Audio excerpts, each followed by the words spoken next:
We divide 737 by 5 in a long division method. 5 times 1 is 5. On subtracting we get 2.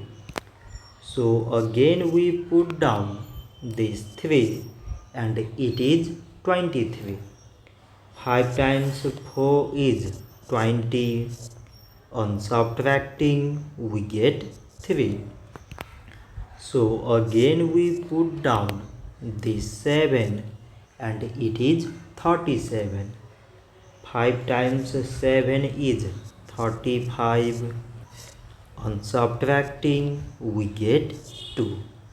So now we have no any other number to put it down.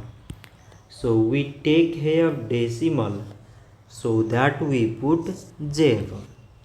So it is 20 and 5 times 4 is 20. On subtracting we get 0.